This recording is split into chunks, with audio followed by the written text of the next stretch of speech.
This is Governor Bobber. I like good day, doctors. George Allen here. Good day, doctors.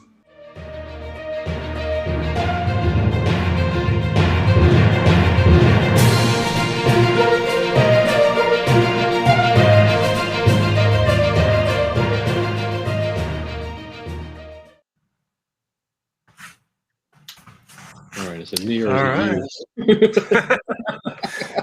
We didn't discuss this beforehand, right? I know. We're so used to having Dwight start us off. I know. We should have set this up. I'll go ahead and do this thing. Welcome everyone to Dr. Politics and the Political Architect Show. The chief doctor, the head of surgery, or whatever we want to call him, is away in Florida, so he's left it to the two of us. Jeff Thornton, yeah, the cybersecurity expert, and me, just kind of the jack of all trades on media and whatnot. And so we're going to try to entertain you and keep the show going. And yeah, I think, what is it? Is it Dwight? Do we know what birthday was it? 48 or 49? Do you remember? He's definitely not. He's at least 49. I think he's maybe 50, but he's at least 1 year older than I am because I'm 48. Okay. So. Yeah, maybe it's 49. I remember he said something on Facebook when people were saying happy birthday to him, and he said not till Friday, and he put the number down, and I couldn't remember if it was 48 or 49. But yes, Dwight, happy birthday! You know, you are the man. I got to say, you know, I've known Dwight for at least 25 years, maybe 27, probably at least 27 years, maybe a little bit longer than that. Anyway, what I think is just that I don't know where the heck he got all this historical political knowledge, but you know, when we do this show, if you notice, you know, he's pulling stuff out from, you know, the 1940s and the 1950s a lot of times, and I'm like, what the heck? You know, what is he doing? It just doesn't seem like the Dwight I knew, you know, when I first met him, ever had a sense of library of knowledge there. So somewhere along the way, at least from my point of view, he accumulated all this extra knowledge, which really it actually impresses me. So. Yeah, he said before he's got like photographic memory. So I've not really tried to, quiz him too much on stuff. I think he's not quite fully photographed, but he's got an amazing memory. I can't dispute that at all. He remembers minutiae that I've forgotten. That's Yep. So I see we have Robin Ficker back down on the boardwalk area again. Yeah. All right, Robin. We know you're there. This is like your regular thing, but talk to those people, get them excited. Let's work on getting tax cuts. That's a-okay by me. I was never happy when the state of Maryland increased the sales tax by a penny, and I still remember Robin Ficker. I remember going to a state high school football game. It was a friend of mine's son playing, and they were playing at Bird Stadium, and he was out there as people were walking in, and he was handing out pennies as an example of, this is how, this is what was going to happen under O'Malley, that you're going to pay an extra penny for every dollar of goods that you bought in the state of Maryland. I'll say one thing about Robin is that there's another guy that he's really kind of the master of just getting engagement with people. I watched him at a county fair a few years ago, gaining signatures for a petition, and that was something else. Down at that Purple Moose Saloon, yeah. I haven't been to Ocean City for a long time, but I do remember walking by the Purple Moose Saloon on many occasions. So that's pretty funny. All right, yeah, thanks, Craig, for those kind words. Hopefully, maybe Robin, please listen to Craig. Okay, all right. Dwight Patel. Oh yeah, Jason. Yeah. Well, we know what a party animal Dwight is, right? Yeah, that's right. People have spent many nights with him drinking into the wee hours of the morning, I'm sure. Does anybody have pictures to prove this? No, I've never seen Dwight drink. I mean, that's right. I've drunk around him, but I've never seen him really, drink at all. So neither have I. So as a non-drinker, I respect him for that, and that's why we've probably managed to remain friends so long. All right. after the birthday. Okay, let's talk about some issues, Jeff. And the first one is all this stuff that's going on about the Delta variant, and everything that's happening. So there's several pieces to all of this. The first part really is just this. Yes, he drinks shamrock shakes. Wait, are you trying to kiss up to Dwight here? You're throwing me off here, Craig. Look, so let's talk about this Delta variant. So this has been somewhat of an issue and a problem in certain areas of the country. You see these maps, at least by the media standpoint, where they're showing, where it's spiking and things like that. Thank goodness, at least in Montgomery County, we haven't seen anything, get to the extent where, the comrade or commissar or Elrich here has decided to tighten things up, and I pray that that doesn't happen. I don't know what it's like in your neck over there, but there are people who have been vaccinated that have caught this, but the vaccinated people that have been vaccinated apparently has resulted in fewer hospitalizations because they have been vaccinated. They can fight back this variant, but it has brought up this huge question about the unvaccinated, right? I mean, this is what we're seeing from, I think, politicians on both sides. Is just that we still, the Biden administration shot for about 70% goal, I think it was, by having Americans with at least one COVID shot by July 4th. Didn't quite make it. And the vaccinations, I believe I heard they were going at about, what was it, like 3 million a week? And they're down to about 500,000 a week right now. So it's slowed down tremendously. And we just, we've reached that point where there's a lot of resistance to the vaccine.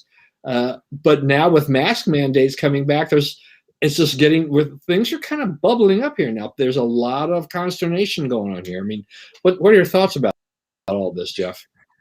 Right. So, I mean, obviously, everyone is a little bit fatigued from COVID-19, and so it's.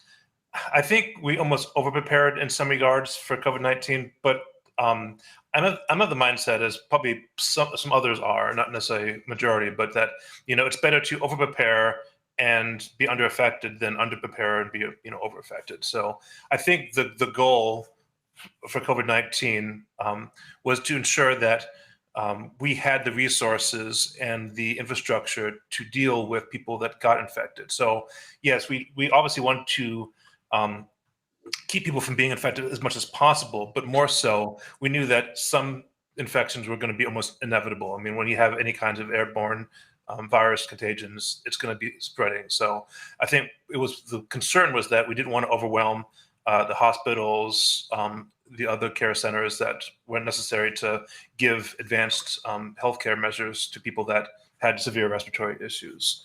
So, and obviously people that are of special concern, the elderly, the people that are immunocompromised, those are still of concern. The Delta variant, I mean, we've heard about this for months ago. We heard rumors of it back in the UK that this was kind of coming our way, but nobody really knew the extent of it. I guess the issue I have is that I don't want people to think that this is going to be like a rinse and repeat from now until eternity, because obviously this is different than like the flu shot, where they try to do the best to guess what the flu is going to be. They give you kind of a cocktail shot, and you're supposedly or hopefully either vaccinated or help to not get the flu. The COVID is a little more specific. It doesn't vary quite as much, but this Delta variant is much more aggressive, much more virulent, and seems to have much more casualties too. So the thing that I've heard, and maybe John, you can speak to your as well to this, but the latest I've heard from the CDC is that they recommend that in areas, hot areas, or areas that are that have a lot of people, they do recommend starting to mask again, optionally, even for people that are vaccinated, as almost like a preventative thing. Not that, like you said, it's you still may get it, but they want to reduce the potential spread of it. So, what's your thoughts on that? Yeah, I don't know. I mean, this is this is where this debate is starting to rage right across the country about this kind of a thing. Is that part of it is that you have the CDC. We were only talking about 2 months ago, where they basically relaxed the mask mandates and they figured it was pretty safe if you've been vaccinated, that you didn't have to wear a mask indoors and things like that. Now they've kind of shifted course because they're really not sure exactly, how this variant is spreading and exactly how to fight it in the most effective way. It's a tough decision. I mean, I think that like a lot of other things in this world, it comes down to your individual responsibility, your individual decision. You're responsible for yourself, and you have to make that decision. I mean, I personally, I'm not crazy about vaccines, but I've, lots of vaccines since I was a kid, and they prevented, me from getting lots of different diseases, just like it has, millions of school children, across the country. I'm not an anti-vaxxer by any stretch of the imagination, but I do have a hard time understanding, why we have so many people in this country that have been resistant to getting the vaccine. I mean, I can understand some, but I mean, when we hit 70% in the country, that had at least one shot, it almost seemed, or just under that, it almost seemed that, what happened there was that this kind of human reaction was like, okay, we've kind of hit this number. We're probably going to be okay. I don't have to rush out and get a vaccine. I'm probably going to be fine. I don't necessarily trust the vaccine, so I'm okay. The thing is that, 30%, if you have almost 30% of the American population, the adult population that hasn't been vaccinated, that's still a lot of people. It is. And so you're still a fairly high risk that people can get infected and things like that. I was noticing on Facebook I'm friends with a guy who used to do a lot of things here in Maryland, running the Americans for Prosperity in Maryland. And he relocated to Florida many years ago to run their operation down there. And he posted on Facebook that his parents both caught COVID. And, he laid it out that, I mean, it's been a rough haul. His dad is coming back from the hospital, I think, today. His mom is still there, I think. But for example, his mother, he says, she got a hold of some bad information and decided not to get the vaccine. And that concerns me a little bit too. I mean, I'm not going to go as far as, Joe Biden saying Facebook is killing people, for which he walked back, because I think that's over, that's really oversimplifying things. It's overstating the things going on there. Yeah. But I think there is enough, there are enough people out there who have sown the seeds of doubt that have convinced otherwise reasonable people who probably would have gone out and gotten the vaccine, those that are in a higher risk group and elderly, that decided to pull back and say that, and then they left them exposed. And I don't know, I mean, I'll be 62 this year. I just didn't see any point in taking any risks. To me, the risk of adverse effects from the vaccine, based on everything I'd seen, was really, really small. Nothing is perfect. Nothing is guaranteed, right? So that, yes, some people are going to have some bad effects. Unfortunately, some people may have severe effects and they may even die from it. But the percentage is going to be relatively small. I think it's remain relatively small. But what happens is that a lot of people turn and say, one is too many, isn't enough. And the number in the low thousands, I feel badly that we lost people who took the vaccine, and if the vaccine was responsible, I feel even worse. But so lives, I think, have been saved by taking, and so you have to kind of weigh all these different things out there. So if people ask me, I'm going to say, look, you got to go out and get the vaccine. I mean, we see NFL players that are out there railing against not getting it. We have all these things coming down as a result of this whole Delta variant spread, and I'm like, I just think it makes common sense and for the public good. Maybe I sound too much like a moderate or a liberal on this, but I'm sorry. I mean, I'm looking for public safety. I'm looking for all of us to stick around. Right. You know me, I'm pretty moderate. I mean, I tend, there's, fiscal and other ways, I'm very conservative, but I tend to be very open-minded too about a lot of different viewpoints. And as far as like, I understand and I agree that nobody should be forced to get the vaccine. I believe that that's a a personal choice. I don't think anyone is actually saying that you have to get the vaccine. What I am hearing is that if you choose not to get the vaccine, we ask that you continue to do things like social distancing and putting on masks. But it seems like, well, again, nobody's showing cards. Nobody is really, not that I would expect them to, but nobody is. I don't get a sense that the people that that didn't get vaccinated are basically saying, okay, here's a compromise. I'll go out, but I'll social distance. I'll put a mask on. Some people do, but I think the people that are masking, by their attitude, are the ones that are actually more concerned. They probably have been vaccinated, but also probably are still going the extra mile and still putting masks on, because just how they are concerned about contacting seems like they are concerned about the spread of it, whereas other people who, I say, downplay the COVID significance, think that it's basically like a bad flu, that it's you may get it, but if you do, you're in bed for a couple of days, then you get over it, and then you're good to go. But I think that, and again, I'm not sure where they're getting that news, but what I'm hearing, and again, I try to be, I try to play the scientific side. I mean, I understand that you can argue that, that there is no true neutral viewpoint out there, but like the NIH, if you go to the website, they'll talk about all the studies that have been done. They talk about hydroxychloroquine. They talk about all these other types of therapies that have been tried, and they just lay it out there. They say, we've tried this, we've seen in some cases some benefit, we've seen whatever. They give you the sample size, they give you what's going on, and they just put the facts there, and you can make your own conclusions. I think that the data speaks for itself in most cases, but again, going on those kind of numbers, it really does seem like the worst case of a failed vaccination is something that is somebody's allergic to the COVID vaccine or something that affects them badly, but it doesn't seem to be the actual the carrier of that as much as it is the fact that they are just hypersensitive. But it kind of makes you wonder, like, if they were that sensitive to the vaccine, how would they have reacted if they actually got COVID?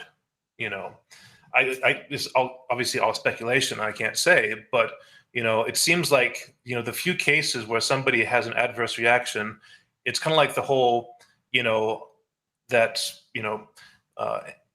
shots cause autism kind of thing. Well, that's like you get some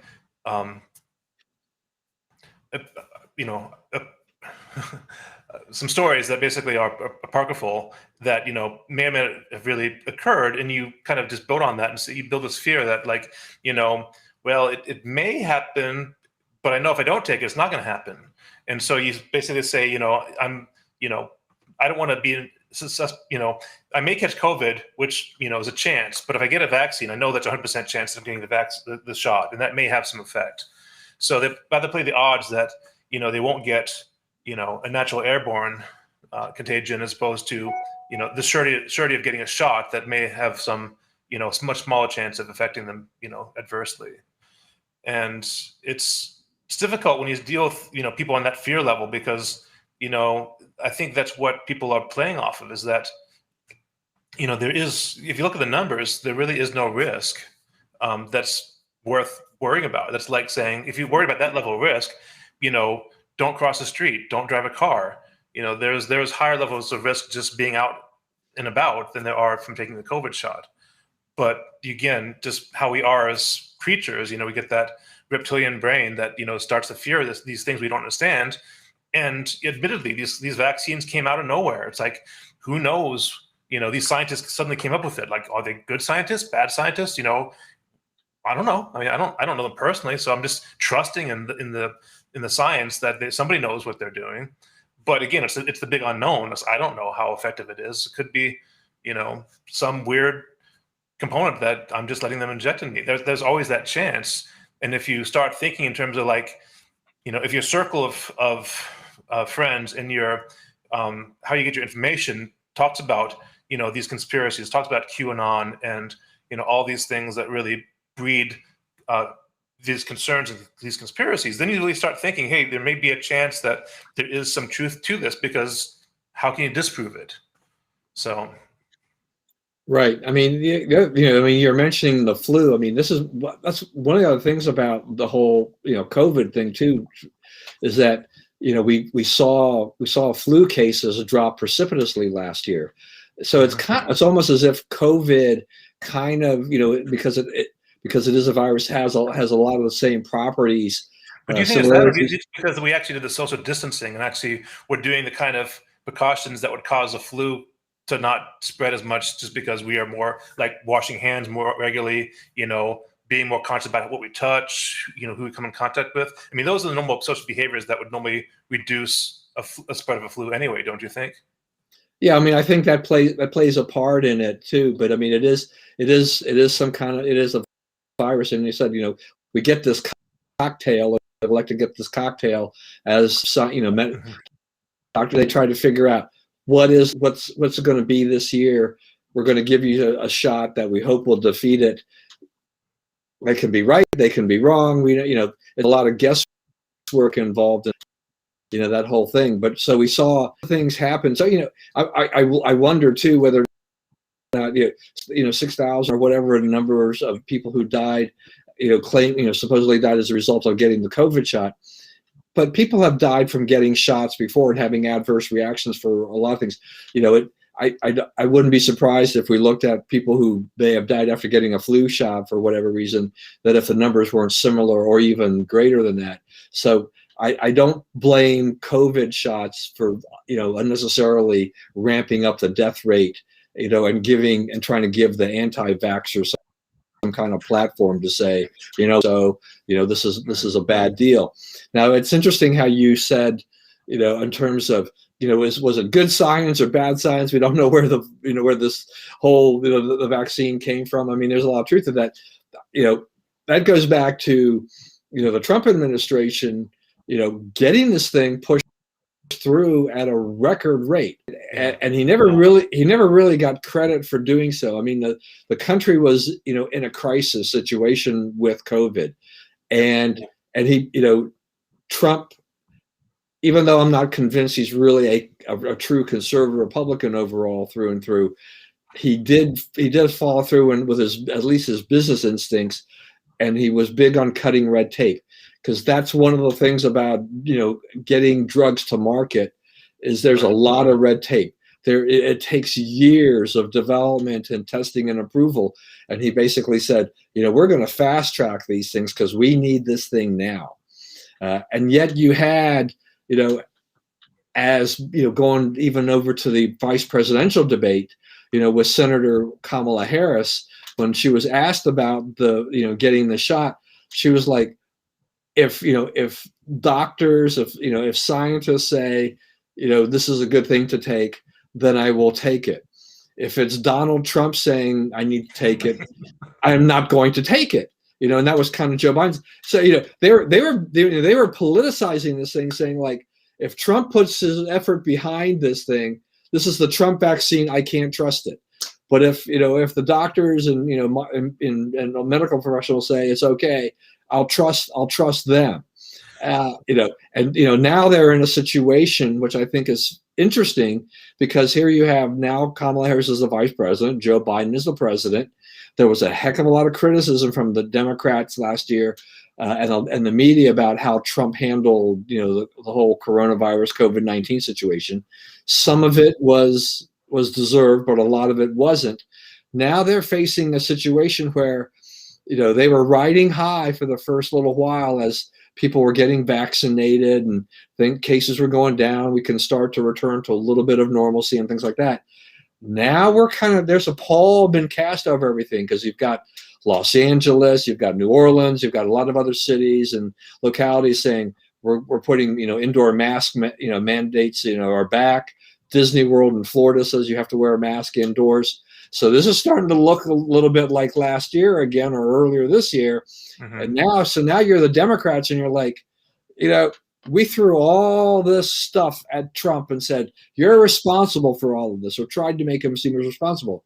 Well, who's responsible now? I mean, And is it fair to take something like this and then tie it to a political party or political cause and say, if we can't conquer this or do, combat this or level this out, it's your fault. Is that fair? Well, no. And I think, nobody that voted for Biden, I think, was really expecting him to be the kind of front man that Trump was. I mean, say what you will. I mean, Trump had personality. He had enough presence to make sure that he got your attention, whether, for good or ill.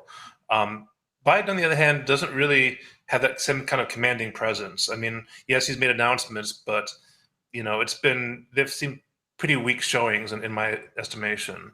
And the thing that I really was hoping for more than anything else out of Biden was the fact that, when he said, when I'm president, I'll make sure that businesses are equipped to maintain and to continue to run, even in the face of these situations. That was a thing that I really thought, if he could really, get working, that would be so helpful because, I mean, we have so many areas that are being affected. I mean, obviously, we didn't even talk about this, but the moratorium on rent that's is about to expire.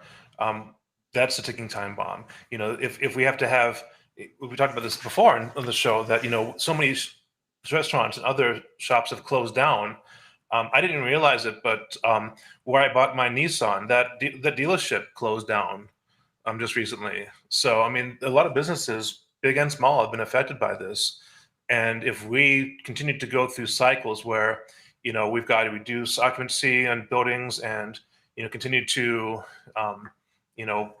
keep away from each other, it's not only going to change like how we, some things we've changed how we work is fine. I mean, I think everyone likes telecommuting more often than being in the office. But that being said, I don't think most people want to totally social distance from everyone. We all need human interaction, and we want to meet together. It was such a relief to be able to, once we had the ability to, meet outside, have full occupancy. It was just like a breath of fresh air. And I think people really want that. And if we have to go through this process again where, we have to say, okay, well, now we got a mask again, we have to social distance again, we've got to, not meet in large groups again. People are just going to really, I mean, both as individuals and businesses are going to bristle against that and rebel because we're, we have finite patience and the businesses have finite capital. I mean, they're going to be, you can't just give them money in these situations. I mean, they're the ones who should be bringing money into the economy. We can't keep on bailing out individuals and companies until this thing, rolls over. I mean, it's, so I don't know. That's, I kind of talked a little bit. What do you think? I mean, you touched on something that I think was, I had it down as a potential topic for tonight, and let's talk about it now a little bit more, which is the eviction / rent moratorium that expires tomorrow. The Democrats tried to push Biden and they wanted to get something through and try to extend this, but this has already been extended several times. Right. I have a hard time with this thing because I am sympathetic to those that have struggled to be able to pay the rent on the one hand, but I'm also extremely sympathetic to the landlords that have been virtually cut off from cash flow. And a lot of landlords are not your mega corporations. They are small people. Sometimes they're just regular, they're your neighbors who decide to become real estate investors because they thought they could actually earn a living by owning multiple properties. But if their tenants, are told that they don't have to pay their rent, they're given forbearance on that. Well, unless they're given forbearance on the mortgage to the mortgage holder there, they're going to be squeezed to still come up with the mortgage payment while they're getting zero cash flow in. That's definitely not right. And well, let me stop there. I had a thought that I want to get your opinion on. So, yeah. do you remember back in the 2009 when we had the recession and we had the federal government bailing out the automotive industry, and we had, I forget what insurance company it was that got bailed out. AIG. AIG, that's it. Yeah, exactly. So you probably heard that a lot of properties are being gobbled up because big businesses are looking to the future to rent these out because they feel like the next generation of millennials are going to be renters, not buyers. And so there's already a push for companies to just take whatever properties they can, overpay for them, hold on to them, and then start renting them out. And to your point, if a lot of renters are these small individuals that are more susceptible to things like not being paid for a year, they're going to go under. They can't maintain that kind of situation. Whereas the big companies, either they're going to have the capital to maintain it, or because they're a big company, they're going to be bailed out. They're going to be like, the government's going to say, well, we can't let this company fail because it'll cause such a catastrophic effect on the economy that we can't let them fail. So it's the kind of it's the big bucks all over again. It's like how Walmart and Costco and Sam's Club kind of pushed out the small grocers. It's like the same thing now with the renters. What do you think? Do you think that's a valid analogy? That's an interesting question, interesting view. Because you're absolutely correct about this movement. There are lots of investors that have basically come together. I think BlackRock, the largest mutual fund company, in the world, they actually have a fund that basically invests in homes for which they hope to make money out. They buy homes. Sometimes they buy new homes, and then they turn them around and turn them into rental properties. And then they use the cash flow. The cash flow goes to them and to their shareholders. That would be an interesting thing to see whether or not the government would feel that they are so critical to the economy that should things go really south, that would they deserve a bailout? I mean, part of my problem is that we have become a government that seems to be extremely willing to bail out companies, probably a little bit too much. I mean, we can go back to the Chrysler days, for heaven's sakes, right? The big Chrysler bailout, and then we had these automotive. I wasn't a fan of any of this, but in the end, it is what it is. With all of that, and we had the subprime mortgage, crisis before, so we had that bubble that burst. That I don't recall how much the government bailed out. I remember it was definitely a tumultuous time for a lot of people. There were a lot of short sales or a lot of foreclosures, but it's because people were over encumbered because there were too readily given loans that they weren't able to afford. Now it's kind of like now we're at the other end of the pendulum where it's so hard to get a loan. Yeah, look, I mean, my youngest son, who is getting married in 2 weeks from tomorrow, he and his fiance, they've been house shopping in Utah, and they can't find anything that fits in their price range that they like, or that they have the money to actually compete on. I mean, if you're paying they're asking $500,000 for a 2,000 square foot home, he just finds that to be obscene. And then you also have to move further out, just like it is in a lot of areas. And right now he works for a company where his presence is required in the office. So the last thing he wants is a longer commute. So there are all these issues. So they're gonna be renters for at least a year, find an apartment or whatever that fits in. It'll just be the two of them for a little while anyway, and then hopefully things will cool off. That's why I'm kind of I'm going to be very interested to see what happens once this eviction moratorium expires tomorrow, to see what the after effect is, because to a certain extent I think there is a percentage of that.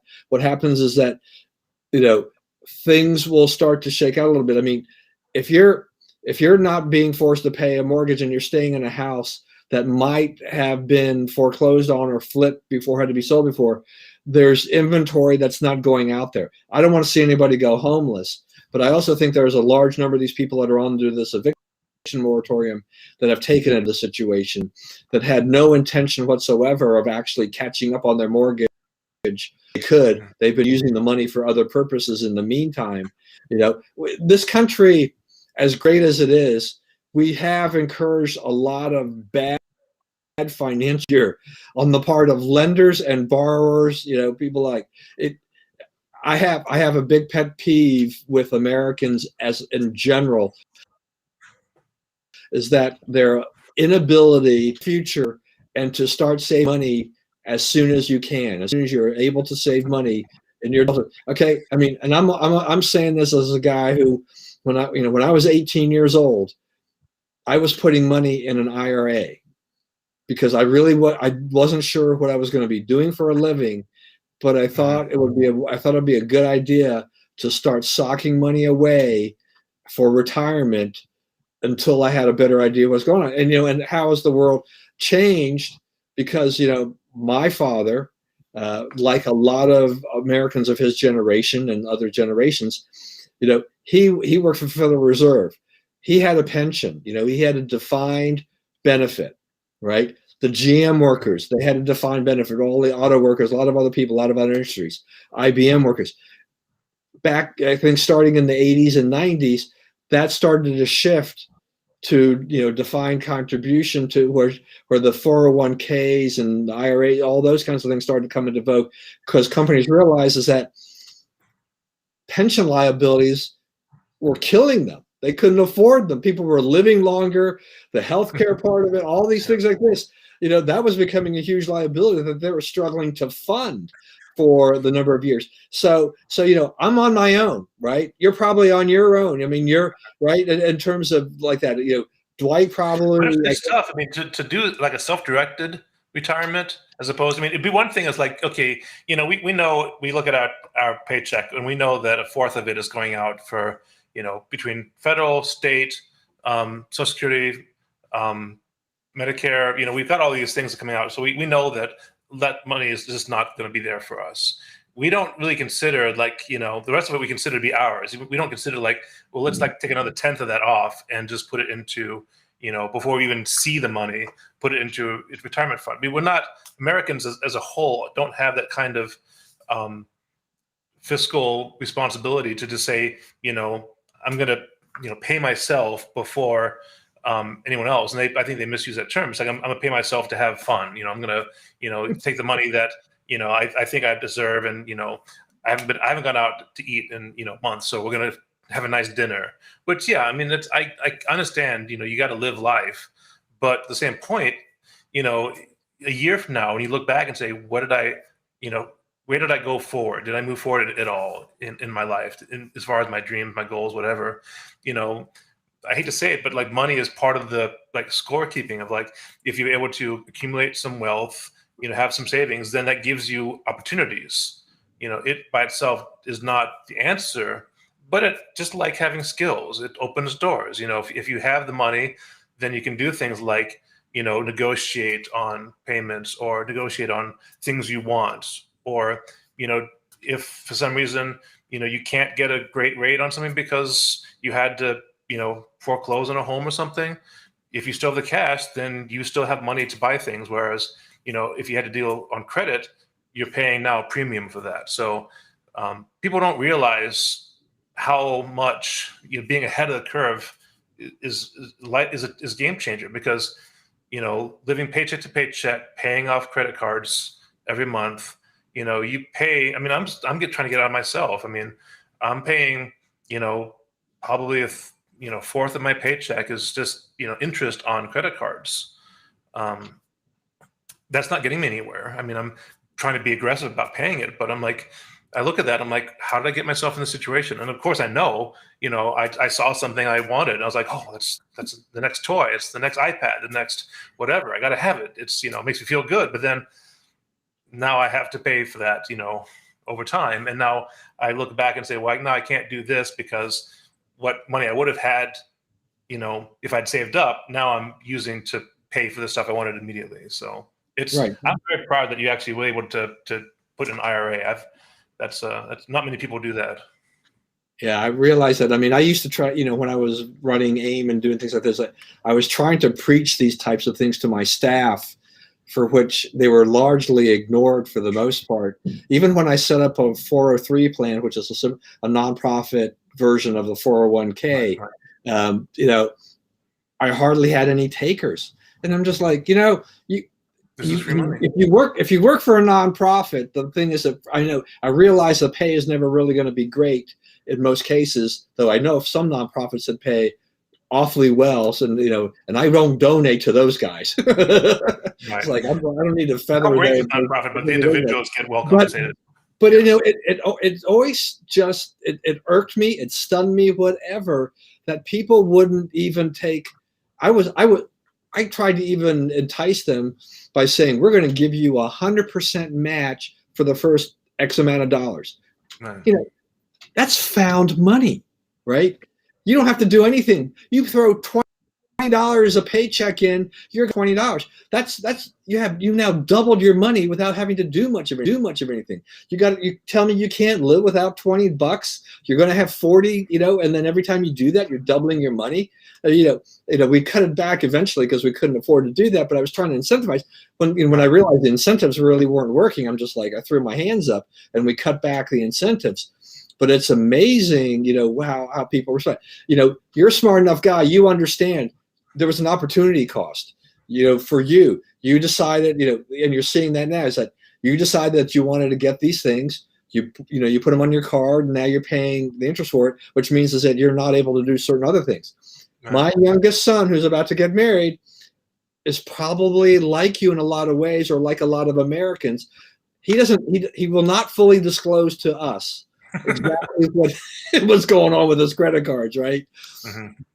Luckily, he is marrying a woman who has been, by all measures from our vantage point, a very prudent young lady who has been very savvy financially, and hopefully she's going to run the finances in the family and stop my son from buying all those toys, And because I've been talking to him for years. I remember getting a job a few years ago. He's talking about how he's going to put money away for retirement. He's going to start doing that. Nah, he was just blowing smoke in my face. He's never done that, and it's like, geez, it's like, look, you're 29 years old. You lose out every year. You lose out the compounding effect of your investments by not doing that. Even a little bit of money stocked away, with the way the stock market has performed the last several years, would have been extremely beneficial to him. So he's right. When you look at your credit card and say, okay, how much have you paid interest? Even credit cards don't obviously have a better return for the credit card companies than you do for most investments. But say, let's just take a 30% APR, which is high but not unusually high. So, say 30% APR. You got a $1,000 credit line, something like that. The credit card company is earning compound, 30% of that $1,000. So that's $300 at the end of the year. That is they've got from that, just for you buying something ahead of time. Whereas if you'd put the $1,000 in a fund that follows the stocks, just like a spider fund or something like that, a no thought fund, you can probably make between 12 to 15% on return without too much effort. And then you'd get that money to yourself as opposed to having to pay someone else. Now your own money is making you money. So, and I think intellectually people understand that, but because this is all like, most people like the feel of things. They like tangible things. They like to feel money. They like to feel items. Knowing you have money somewhere doesn't really give most people a sense of satisfaction. They don't think, I'm going to sleep well tonight because I know I've got $10,000 in my IRA. That's not the thing that comforts them. What comforts them is the fact that they got a, 80-inch plasma TV, or, that they can, watch Netflix on, that they really enjoy. That's for them. That's their, comfort. Right. Which I totally get. That's how I work too. But, if the part of it too is like, then you get closer and closer to like retirement, and I'm 48. I'm not too terribly far from, 63, 65, at that point, how am I going to survive? I'm going to be probably a working convalescent. There's no way I can save up enough now to get to where I want to be in 20 years. It's just because, like you said, the compounding effect is that if I start right now, I mean, now it's better than ever, but all those years I could have been saving up, is wasted, literally wasted. You can't get it back. So.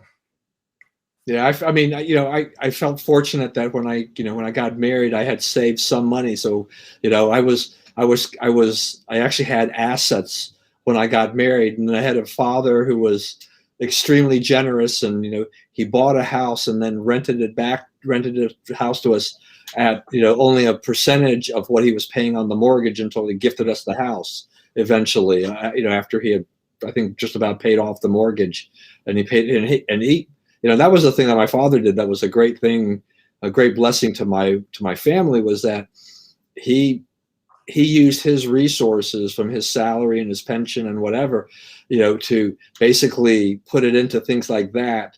And then he had no debts. And then, he didn't have a heck of a lot of assets by the time he died in the one sense, but what he had done for us was worth a heck of a lot.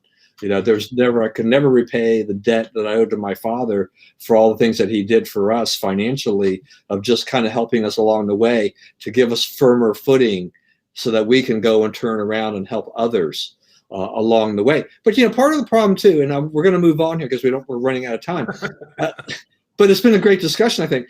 It's just that the other part of it is that Social Security has been ingrained in a lot of people's heads as that's your retirement plan. It's like, people don't understand. Social Security is not your retirement. I mean, it's going to give you a little bit of money, and I mean a little bit of money. If you did not earn a lot of money during your working lifetime, you are not going to get a lot. And it's a rude awakening for a lot of people who thought, "Oh, I've got Social Security, I'm fine." And then you find out you're getting a check for $800 a month or something like that, maybe, and you're like, "Well, I can't live on $10,000 a year." Well, hello. I mean, there are just so many different things that go on with that. All right, enough of this. One thing I was going to say, just because you kind of brought to mind, is that back in the older days, we had things like pensions, we had homes that we could cash on, we had whole life insurance that we could cash out on, we had 401ks, IRAs, whatever things we could cash out on, and it seems like we're getting further and further away from that, and to the point of like the renters. If we don't have people even owning the homes, they're really going to not have anything of value as they get older. I mean, it's literally going to just be, nothing. I mean, they're not going to have retirement. They're not going to have a house. They're not going to have, a whole life. So at that point, like you said, my concern is that it's just going to be Social Security. That's going to be what they're depending upon. Yeah. I mean, and the other part of that too is just that people tend, as housing values have skyrocketed in lots of parts of the country, is that people think that this is their piggy bank, and then they'll borrow against that. And so then even though they paid off a good part of it, they think, oh, I can go and borrow $50,000 and use it to do other things. It's like, hello, you're still going to owe that $50,000. It's not free money. I mean, maybe the equity and maybe the value of your home is gone up, but you're borrowing. You're still, you're still borrowing against your. Think about it. It's there's so many facets to this. So since we've been on this kind of thing, I'll bring up one final question here, which is Representative Ilhan Omar out of Minnesota is going to propose. And this goes back to what Democrats have been trying to do. Andrew Yang was proposing it during the election, during his presidential run, which is a kind of a universal basic income. And she wants to institute this nationwide at $1,200 a month. And I think it's for families with less than $75K, plus a child tax credit, and the possibility that some illegal alien on top of that. I don't. Look, I mean, I just don't.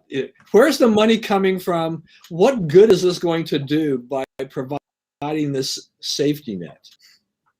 Right. Well, I think we've seen based upon our COVID experience so far, that if you give people the ability not to have to work to survive, they're not going to. They're going to find every excuse they can to be as lazy as they can be.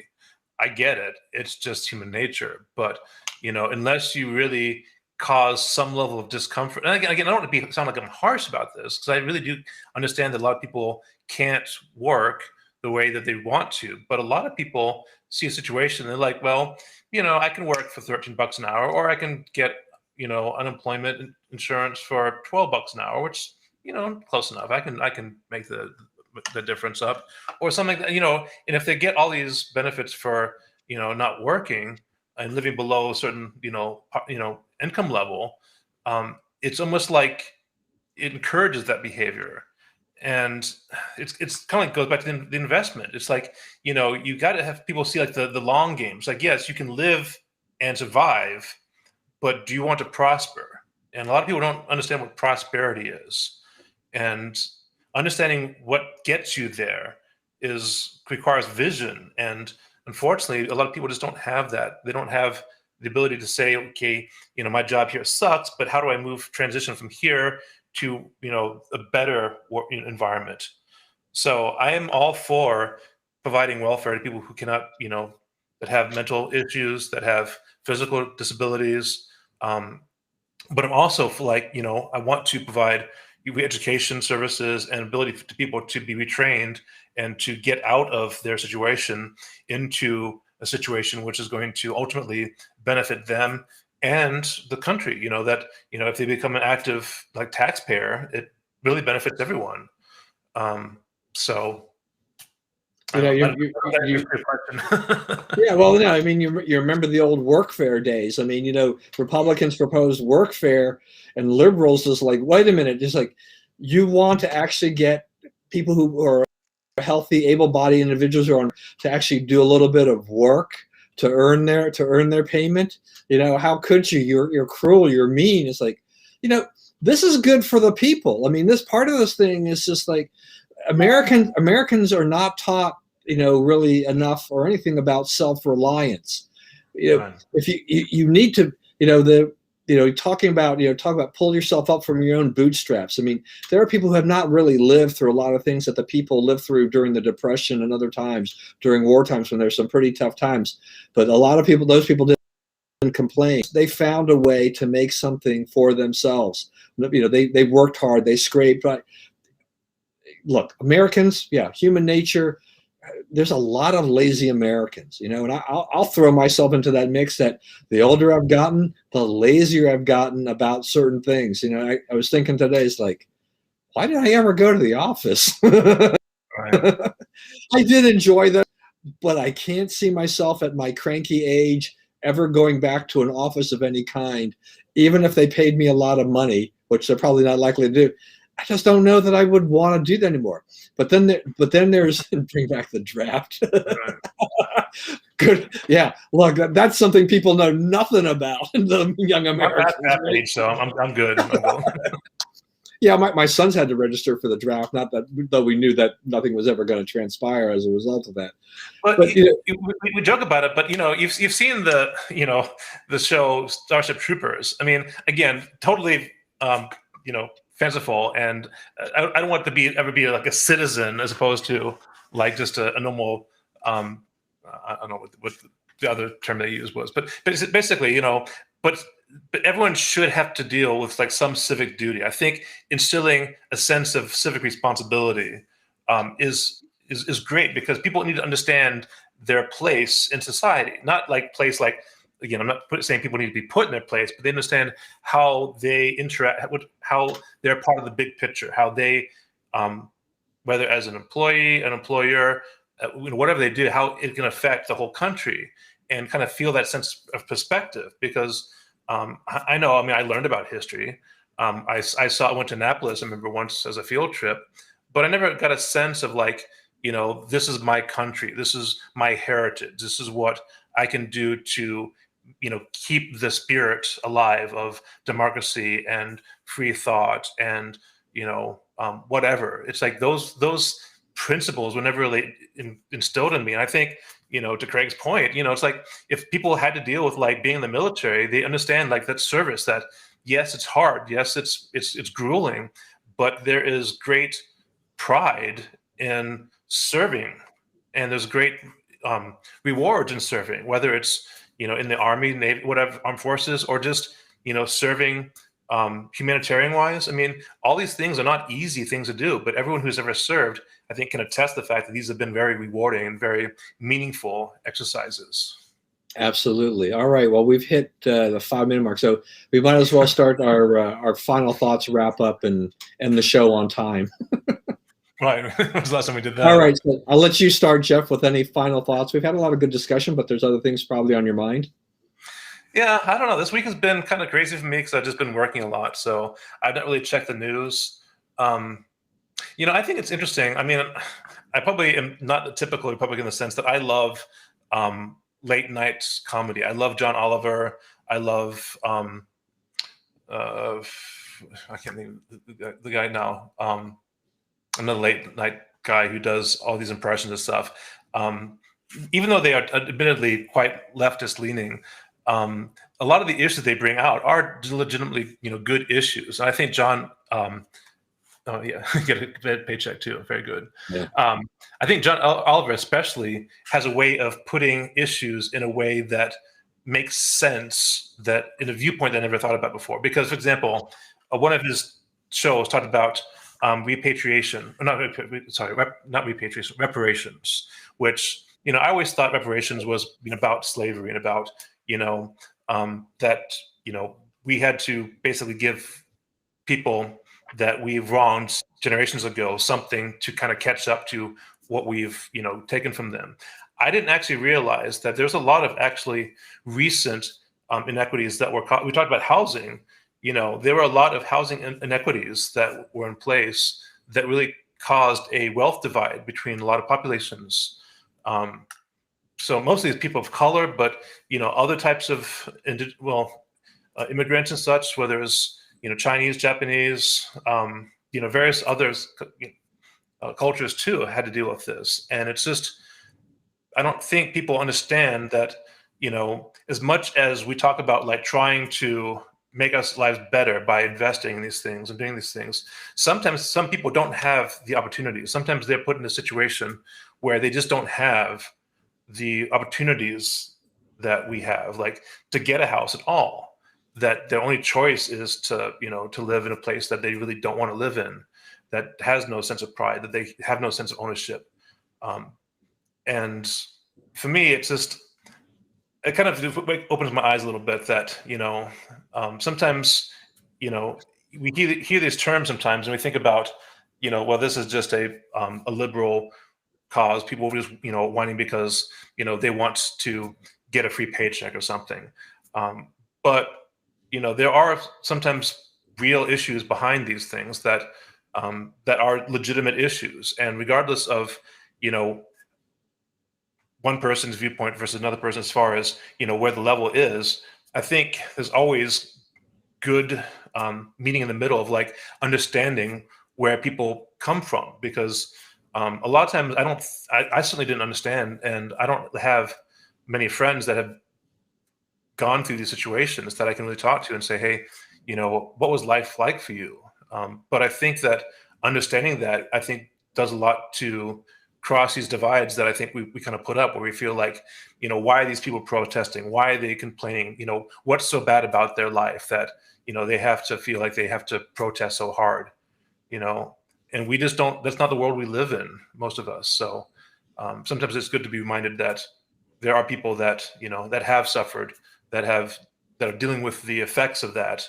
And that it may not be something where, whether it's, gift, or the fact that we just recognize the fact that they have, gone through this, or that giving them opportunities to make up for some of their deficiencies. I mean, these are, I'm not saying that there's a specific thing that needs to be done, but again, just the understanding that some people really have been disadvantaged, and that is a legitimate thing, not just something that people have said, hey, I feel like, my life has been unfair, because everyone's life is unfair, but, people that have actually been, that have suffered because of this. So I don't know. I've kind of rambled a little bit. That's all right. But I mean, you've got a point there. But I mean, like I think we all realize too is that I mean there are going to be different levels of people are going to be on different levels of the economic ladder and everything like that. We can't fix all of it, and so that's always going to be an issue for the long term.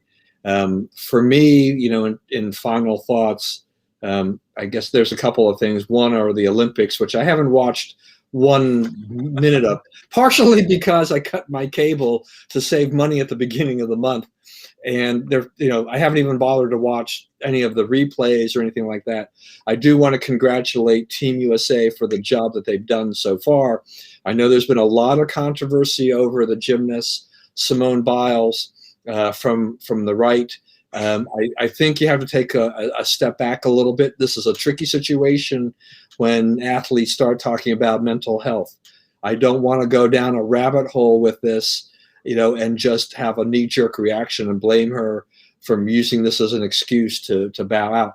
I mean, there was definitely, with Simone Biles, I think there was definitely something wrong with her, at least, in terms of competition-wise, because she, leading up to the point she withdrew, she had actually not been performing to the level she had been before. So, it was probably the right decision for her to withdraw. And one of the benefits of that actually is that we had Suni Lee win the all-around individual gold, which was fabulous because she has got a terrific story, being the daughter of a Hmong, someone from Laos, and her dad had just actually recently fallen off a ladder and he's now paralyzed, I think, from the waist down. But she wins a gold medal, and she's enrolling in Auburn. She's going to continue. She's going to go ahead and compete for Auburn. And because the NCAA is basically falling apart and they're now allowing the name, image, likeness to go forward, she stands to be able to probably make a lot of money after winning that gold medal, plus the fact that any other team medal she'll win with Team USA. And I don't care in general about as a lot of my conservative friends, about the wokeness of the Olympics. I mean, I don't approve of the U.S. women's national team, the soccer team, taking the knee and stuff like that. I've never liked it. I don't like it.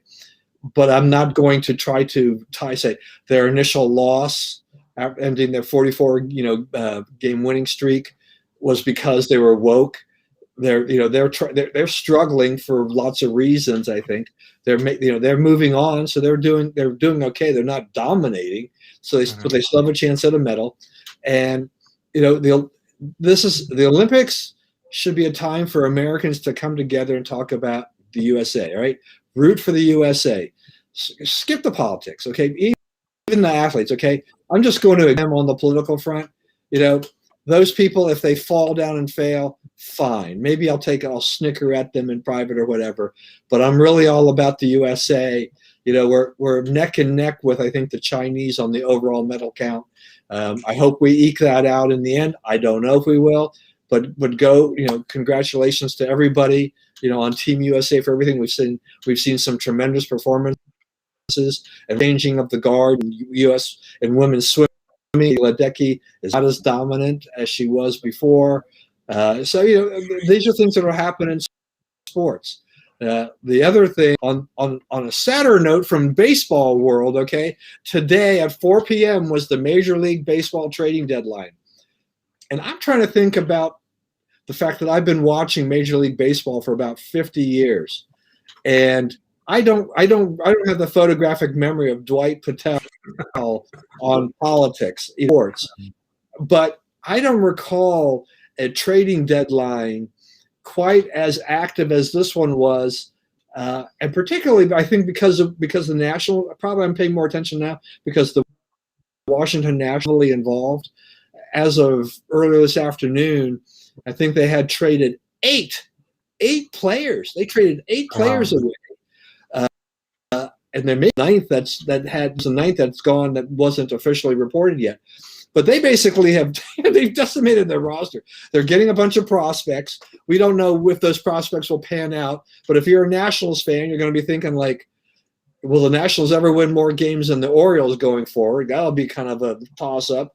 The pitching for the Nationals, I mean, they traded away Max Scherzer. Steven Strasburg's career is in danger. Pat Corbin sucked this year. Apparently, they may have traded away John Lester. I mean, they've got no pitching. They've got no hitting left. They've traded away only Juan Soto and Josh Bell are left standing for the most part. This is not going to be. Was it a financial decision, or was it just the fact they wanted fresh blood, or what was the thinking behind that? Well, I mean, part of it is that in baseball, you get this. They're what we call buyers and sellers, right? The buyers are the teams that think they have a shot at making the playoffs and making it to the World Series. The sellers are the teams that said, we can't make it. We're going to get rid of these salaries and these veterans. Sometimes, like Max Scherzer, for example, his contract is up. At the end of the season, he was going to be a free agent, and the Nationals would have to actually re-sign him, or he could go to the highest bidder to another team. So, if they get any value for him at all, that was a plus for them. And I think they might even, Max Scherzer has been such an icon in D.C. for the last 7 years. I think the Nationals will try to re-sign him, but there's no guarantee he will come back. But but trading away Trey Turner really, strikes to my core. This is one of the best shortstops in the major leagues, and we lost him. And I'm like, oh, I don't know, where are we going, guys? But some of it, Kyle Schwarber, he's on the injured list, but he had a 1-year contract, so he would have, he probably would have walked at the end of this year because he was having a great year until he hit the IL. So they get a little bit of value for him. And I think that, I think the GM here looked at his team and said, since we won the World Series, we basically stunk for the last, right? And if at this point in time, we probably need a rebuild. Now, the problem with a rebuild is that this rebuild could take 2, 3, 4 years before they get another team that's going to win 55 or 60% of their games and get back to the playoffs. All right. So this is going to be a bit of a drought unless these players that they acquired are going to turn out to be spectacular, because the Nationals farm team, their farm system is like the worst in the majors. So they really had no one left, to pluck up and pick up and replace a lot of these guys anyway. So it's going to be kind of, slim pickings for National fans for the next few years. But we'll get to feel like the Orioles fans do nowadays. There is an upside for me here, though, which is kind of a weird upside. I have to go back and check the stats. So I have a bet with Buster Olney from ESPN, and Buster actually put this bet out there. Well, he initiated it, not me, because I posed a question to him on Twitter earlier this year as to who is going to win more games, the Nationals or the Orioles. And I always figured the Nationals would do better because the Orioles are just outright terrible, right? But the Orioles, they won 3 games. They're about a week or so ago. They beat the Nationals 3 games in a row, and they narrowed that gap. Now the Nationals have traded away virtually everybody, all their good players. How are they going to perform for the rest of the season? I think my recollection is correct. The difference between the number of wins between the Nationals and the Orioles is not that much. That if the Nationals falter enough, the Orioles might overtake them. And if that happens, I get a free meal, compliments of Buster Olney. Nice. Now, the only problem with that is that when he and his producer were talking about it, his producer says, yeah, we could DoorDash him a Five Guys. I'm like, come on, you can do better than that, Buster Olney, right? You're getting paid by ESPN. Give me a break. Anyway. We have gone on far too long. We've hit overtime. Dwight's probably thinking, what the heck are you guys doing? But Jeff, it has been great talking with you tonight. Likewise, everyone out there, Craig, thanks for your comments. Go Team USA. Thanks, Robin, for always chiming in as usual, and Jason and everybody. Thanks for all that. We hope that you've enjoyed the show tonight, and join us again next Friday night, and where Dwight will be back. I'm sure, and we'll probably have a bigger crew of doctors, but thanks everyone for joining us. We will see you again next Friday. Thanks, everyone.